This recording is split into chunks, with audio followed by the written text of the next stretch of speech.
update ng bayan. Maasahan anumang panahon.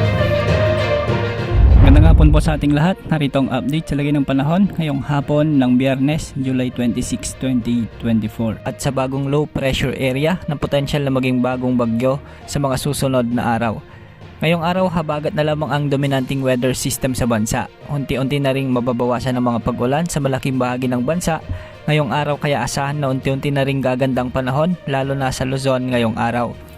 Gayunpaman, ang southwest monsoon na pinalalakas ng dating bagyong Carina ay bahagyang magdadala pa rin ng mahihina hanggang sa katamtamang pag-ulan sa Ilocos Region, Abra, Apayao, Benguet, Zambales at Bataan, habang katamtaman hanggang sa malalakas na pag-ulan naman sa iba't ibang lugar sa kanlurang bahagi ng Luzon mula ngayong araw hanggang sa Sabado.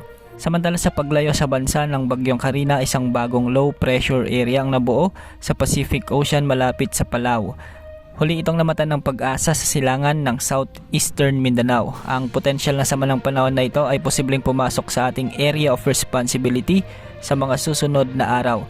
Ayon sa mga weather models, sa mga susunod na araw posible itong kumilos ng hilagang kanluran at posibleng tahakin ang parehong direksyon na dinaanan ni Bagyong Carina, ngunit bahagyang mas mababa lamang ng kaunti ang magiging track nito. Hindi naman inaalis ang posibilidad na lumakas ito bilang bagyo, ngunit hindi naman natin nakikita na kasinlakas ni Bagyong Carina. Posible rin itong hatakin o palakasin muli ang habagat na magpapaulan muli sa kanlurang bahagi ng ating kapuluan. Kung sakali mang mabuo ito bilang bagyo, papangalanan ito ng Pag-asa bilang Bagyong Dindo, ang magiging pang-apat na bagyo na mabubuo at makapasok sa ating area of responsibility ngayong taon. Posible pa rin ang maraming pagbabago sa forecast na ito, kaya umantabay sa mga susunod na update.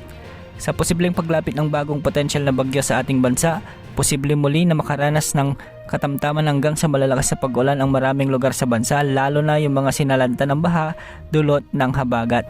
Pinapayon natin ang ating mga kababayan na maging alerto at manatiling nakatutok sa mga balita ukol sa mga magiging lagay ng ating panahon. Yan ang update sa lagay ng panahon. Mag-ingat at maging alerto po tayong lahat. Ito po ang weather update ng bayan. Maasahan anumang panahon.